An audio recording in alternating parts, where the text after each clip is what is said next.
Hare Krishna. Welcome all of you for today's isopanishad class. Let us begin with prayers. Nama Om Vishnu Padaya Krishna Presthaya Bhutale Srimate Bhakti Vedanta Swamin Nitinamine Namaste Saraswate Deve Gauravani Pracharine Nirvishesha Shunyavadi Paschatya Deshatarine जय श्री कृष्ण चैतन्य प्रभु नित्यानंद श्री अद्वैत गदाधरा श्रीवासादि गौर भक्त वृंदा हरे Krishna Krishna Krishna Hare Hare Hare Ram Ram Ram Hare Hare. Reading from the book Sri Ishopanishad, the knowledge that brings one nearer to the Supreme Personality of Godhead Krishna by His Divine Grace Vishwaguru Abhay Charanaраvinda Bhakti Vedanta Swami Srila Prabhupada. Mantra 10. Anyadevahur anyadahur avidyaya iti shushrumadhiranam yenastadvichachakshire. Translation and purport by Vishwaguru Srila Prabhupada. Translation. The wise have explained that one result is derived from the culture of knowledge and that a different result is obtained from the culture of nescience. Purport. In the purport, as we were reading in the beginning, Srila Prabhupada gives a list of 18 items of knowledge that Lord Krishna talks about in the 13th chapter of the Bhagavad Gita. We had discussed up till 11 points, 11 items of knowledge we had discussed. So we will discuss from the 12th item onwards. Number 12. One should always remember that as long as he has a material body, he must face the miseries of repeated birth, old age, disease, and death. There is no use in making plans to get rid of these miseries of the material body. The best course is to find out the means by which one may regain his spiritual identity. So, the 12th item of knowledge is the symptom of a person who is in real knowledge. What does he do? He constantly observes in this world the four kinds of miseries: Janma, Mrityu, Jara, Vyadhi, Dukkha, Dosha, Anudarshanam. So, dukkha means miseries, dosha means faults.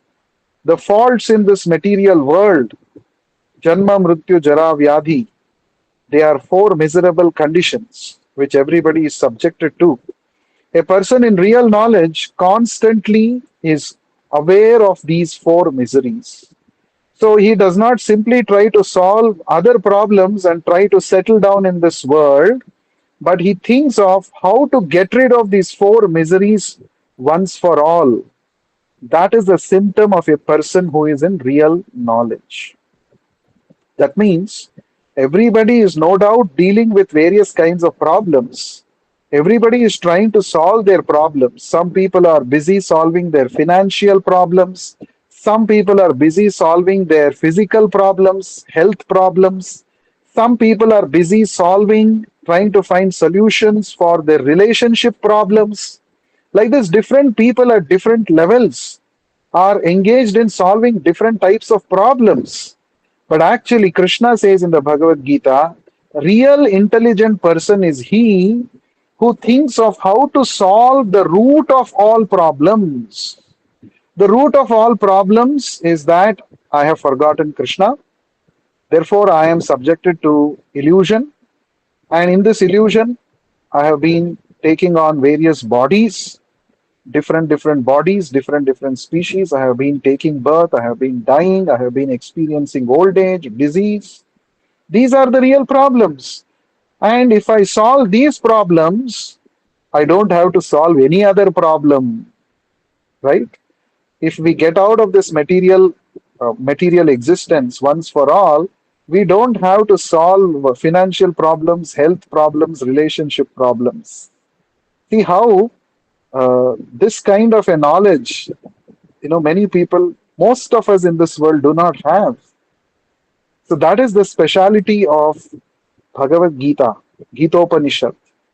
So this Bhagavad Gita is exactly telling us what is the real problem and where our efforts, endeavors should go, in what direction it should go.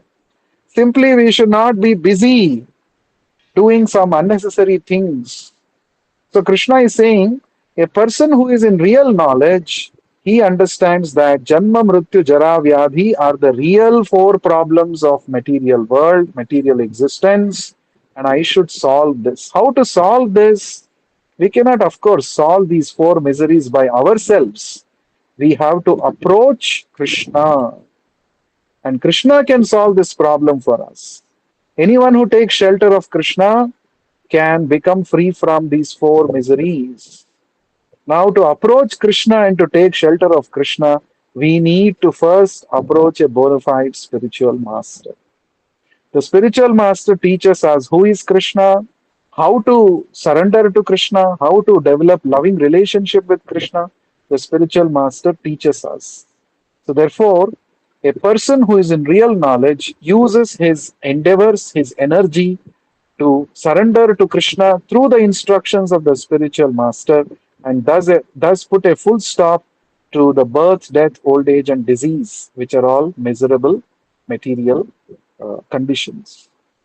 The 13th symptom of a person who is in real knowledge, 13, one should not be attached to more than the necessities of life required for spiritual advancement. So one should not become attached to the comforts of the material world. Comfort, we all look for comfort. When we are traveling from one place to another place, we look for a comfortable experience. Oh, whether the bus has a pushback, whether it is a sleeper bus, whether it has AC, you know, in the train, whether it is three-tire AC, two-tire AC, what it is. So we always think in the flight, whether it is economy class or whether it is luxury class, what it is. So we are always worried about comfort, but comfort is okay. But what is the use of being so comfortably situated without making any progress? Suppose you get into a very nice bus, it is very comfortable, it has beds also, you can sleep, it has AC, it has very good ambience, but the bus is not moving towards the desired destination. What is the use of getting into such a bus? As if we are going to live in the bus for the rest of our lives, isn't it? So, comfort is important, no doubt, but more important is, am I making progress in my spiritual life or not? That is more important. So, sometimes I may have to face some discomfort also. It's okay. If I am making spiritual advancement, I should be ready to take up some discomfort. This is called tapasya. Tapasya means voluntarily accepting some inconvenience, some discomfort for the body and mind so that I make spiritual advancement. So without tapasya, it is not possible for making advancement in spiritual life. Now the tapasya we cannot assume ourselves. The tapasya is prescribed by the spiritual master according to the revealed scriptures. For example, we should chant 16 rounds of Hare Krishna Maha Mantra every day. This is a tapasya. Why it is tapasya? Oh, I have to sit down and chant. My mind is not focusing on one point. I have to put efforts. It is not very comfortable. I'm not enjoying the process of chanting. But still, because the spiritual master has told, I have to do it. This is called tapasya. Another tapasya is one has to get up early in the morning during Brahma Muhurta, attend Mangalarati. This is very uncomfortable. Many people say, Prabhu, that time only I get deep sleep, Prabhu. And you are telling me to get up from the bed at that time? Oh, it is very difficult. Yes, it is difficult, but that is necessary to come out of the bodily concept of life. So we cannot expect that I will live myself in a comfortable situation, materially comfortable. At the same time, I will make spiritual advancement also. That is not possible. In fact, if you read the Krishna book in the 10th canto of Srimad Bhagavatam, it is described that when Krishna was playing the role of an ideal householder in Dwaraka, at the time of Brahma Muhurta, much before Brahma Muhurta, Krishna would get out of his bed. Huh? So Krishna is the Supreme Lord. He need not have to go through any tapasya. But because he is teaching us by his personal example, he also follows how an ideal grihastha should lead his life. Krishna is teaching by his personal behavior. So before Brahma Muhurta, he would get out of the bed. And at that time, it is also described that the queens, Krishna, he had expanded himself into 16,108 forms. And he was simultaneously present with each of his queens in different palaces in Dwaraka. And when Krishna would get out of the bed during the Brahma Muhurta, all the queens would be very disappointed. Oh, Krishna, you're going away from me. You're getting out of this bed. So far, I was having the great fortune of sleeping in proximity with you. Now you are going away. So they were feeling disappointed. But still, Krishna would not stop. Krishna would get out of the bed and engage in his daily routine activities. He would go take a bath and he would actually do all his spiritually recommended activities. So this is required. This is required. So that's what the 13th point is. One should not be attached to more than the necessities of life required for spiritual advancement. So, goal of life, the purpose should not be missed out. Just like I said, you're sitting in a nice, comfortable bus, but what is the use if the bus is not moving at all? So, we should always be conscious that am I making spiritual advancement or am I becoming attached unnecessarily to so called requirements, right? So, there are so many apps like Amazon, Flipkart, all these apps, when you open, you will start seeing there are some products which are advertised. And it says if you buy this product, it is very comfortable and this is very good material. You buy this clothes or you buy this item. Some items they would have invented newly. Actually, our life will be going on very nicely without those items also. But when we see those advertisements, we get tempted. Oh, this item I should also have in my house. This will increase my comfort, like that. So we end up buying those items which are actually not required. So the whole modern civilization is about creating artificial demands. Creating artificial demands. Simply manufacturing some new products and advertising them and making the consumers buy it, spend their valuable hard earned money. That same money could have been used for some spiritual advancement, for going to some spiritual place or for distributing prasadam. We can use that money in some nice way which can benefit us and others spiritually. But simply we get cheated by this online marketing of unwanted goods and products. So therefore we should be careful not to become attached to more than the necessities of life. That is the 13th symptom of a person in real knowledge. 14th one is one should not be more attached to wife, children, and home than the revealed scriptures ordain.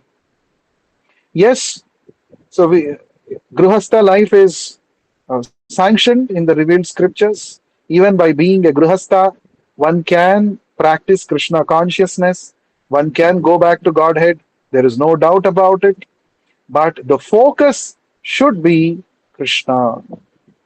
In the materialistic person's life, the focus is how to become attached to the family members. But for a devotee, the central focus is how to become attached to Krishna. Right? If I simply become attached to my family members, what is the actual benefit they are going to get? Or what is the benefit that I can get? There is no benefit. Instead, if I can help my family members become attached to Krishna, then that is real success of the Grihastha Ashrama, Grihastha life. Grihastha Ashrama it is called. Ashrama means any place where we take Ashraya of Krishna, that place is called Ashrama. Without taking Ashraya of Krishna, it is not an ashrama. So Grihastha life is also an ashrama, provided Krishna is in the center. So the family members, everyone should, instead of becoming attached to each other based on the bodily attachment, they should help each other to become attached to Krishna. So Srila Prabhupada says, Grihastha life means the husband should be a first class devotee and the wife should be a chaste woman, and then the family will be Vaikuntha, spiritual world. So that is the standard of spiritual Grihastha ashrama that Srila Prabhupada talks about. So one should not become attached beyond a point to the family members. One should always help others to become attached to Krishna. That is the symptom of a person who is in real knowledge. Then 15th item is one should not be happy or distressed over desirables and undesirables, knowing that such feelings are just created by the mind. So we desire something, when we achieve it, we become very happy, joyful, and we don't desire something, and when we get that what we were planning to avoid, if the same thing happens in our life, we become very distressed. Oh, I was trying to avoid this situation, but finally I have landed up in such a miserable condition. For example, many a times we see MNCs, they fire the employees, they keep hiring and they keep firing also. So they keep firing the employees, big number of people get lose their jobs, and all the employees who lose their jobs become very, very depressed. Oh, I was thinking I will grow in my career. I was trying to settle down in my life. I got a good job, but all of a sudden I lost my job. So people become very depressed, very much affected. So when we get affected by our material circumstances, it means we are lacking spiritual knowledge and realization. Actually, spiritual knowledge means to understand that no condition in this material world is permanent. If somebody becomes the president of US, it's not that he's going to be permanently in that position. He also has to retire. In fact, many presidents and prime ministers, before even they complete their term of office, they are forced to resign. They are brought down from their position.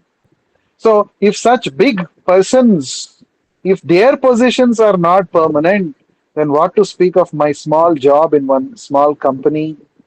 Is it an eternal position? No, not at all. This is called spiritual vision. No position in this material world is permanent. We have to understand and accept this reality. So nothing is permanent in this world. In fact, my body itself is not permanent. Therefore, what to speak of the designations and the positions of this temporary body? So we should actually be situated in this knowledge. Prabhupada quotes Chanakya Pandit, Smara Nityam Anityatam, Chanakya Pandit says. A real person who is in real knowledge, he is always conscious that everything in this world is anitya, it is temporary, including my body, my relationships, my wealth, all these are temporary. Therefore, when we meet some undesirable circumstance, undesirable situation, we should not become disturbed. We will not become disturbed if we are situated in spiritual realization that only my relationship with Guru and Krishna is permanent, everything else is temporary. This is the symptom of a person who is in real knowledge. This Krishna advises in the beginning of the Bhagavad Gita, also in the second chapter, where he says, Matra sparshastu kaunteya shitoshna sukha dukkhadaha agama paino nityastam stitikshasva bharata. Krishna says, happiness and distress in the material world, is like coming and going of summer and winter seasons. They are not going to last forever. So you should not get disturbed. They will come and go. Happy situations will come and they will go. Sorrowful situations will also come, they will also go. They are not permanent. But the mind eternalizes the present condition. Mind makes us think, oh, eternally I'm going to suffer like this. No, just like happiness is temporary, miseries are also temporary. They'll come and go. But we should not get disturbed. We should continue with determination. We should continue to practice Krishna consciousness. Whether I'm in a happy situation or I'm in a miserable situation, I will continue to chant Hare Krishna. Why I will continue to chant Hare Krishna?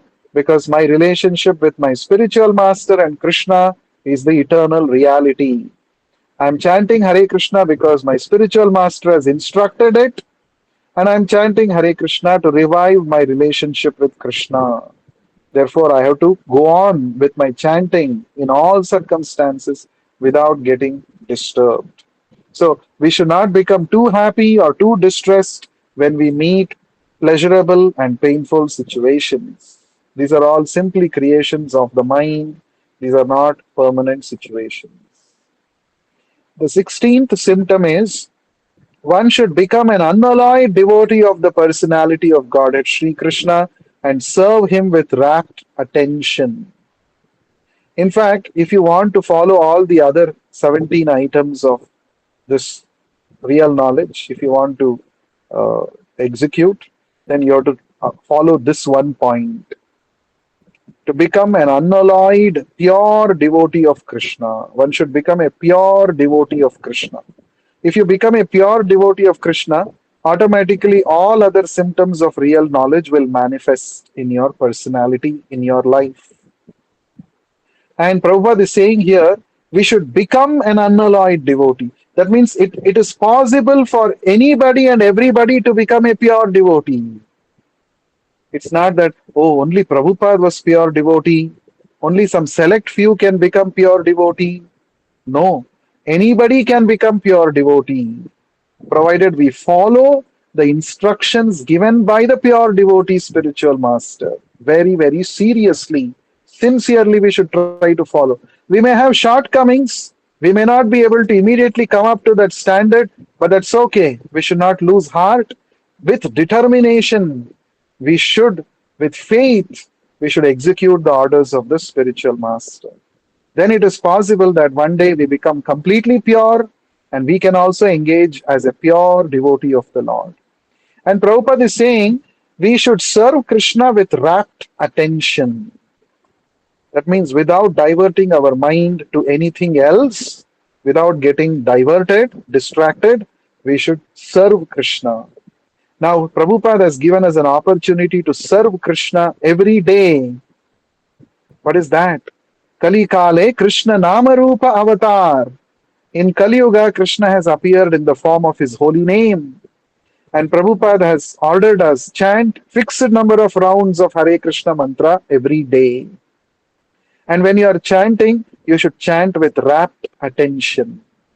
We should not let your mind go there and here. We should try.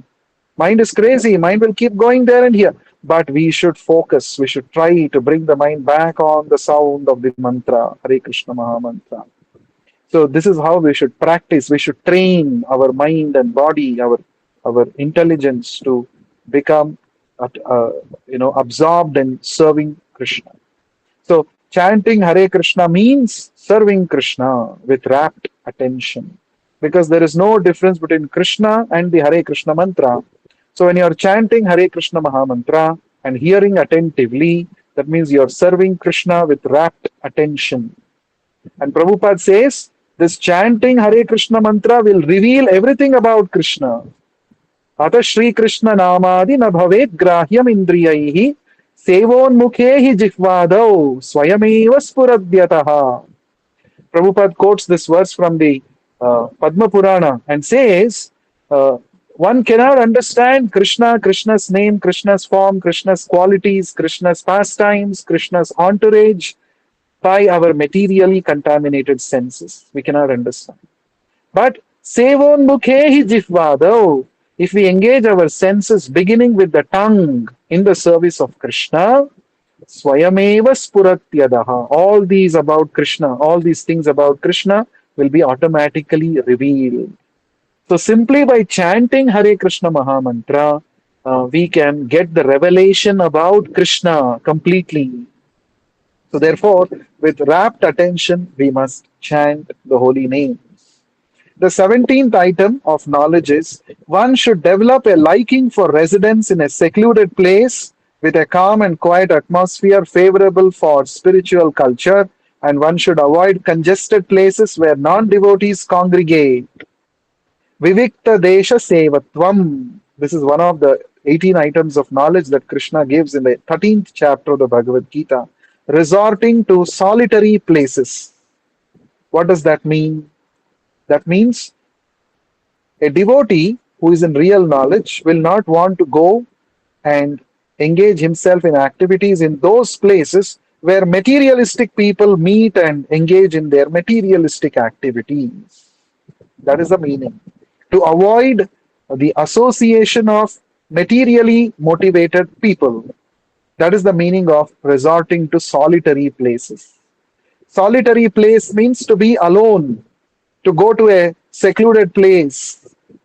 But if our mind is not completely purified, even if we go to a secluded place, we may get disturbed by material thoughts. That is why instead of simply going away from the mass of people, we should get into the association of devotees. We should avoid materialistic people, but we should seek the association of devotees. When we are in the company of devotees, we also become interested in rendering service to Krishna. We become interested in hearing about Krishna, in chanting his holy names. So that is the power of association. So therefore, Srila Prabhupada said, our ISKCON temples all over the world are like oases in the desert. Anyone can come. Those who are troubled by the journey of in this desert of material existence, they can come to the association of devotees and they can seek solace. They can cultivate bhakti. They can attain real peace and happiness.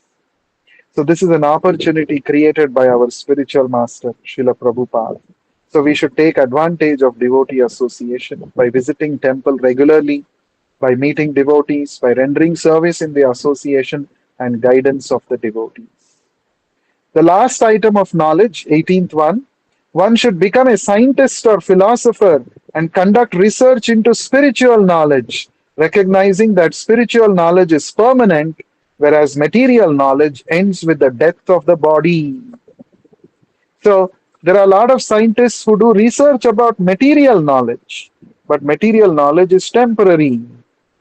It is it goes with the body, whereas the spiritual knowledge is eternal knowledge.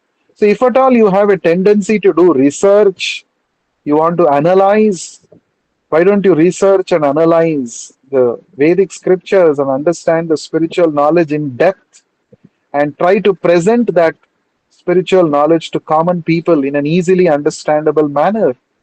In this way, you become a spiritual scientist. This is what Srila Prabhupada is saying. This is what Krishna is saying here. So, there are a lot of people who are interested to go deep into a subject matter, go to the root of it, try to get complete understanding.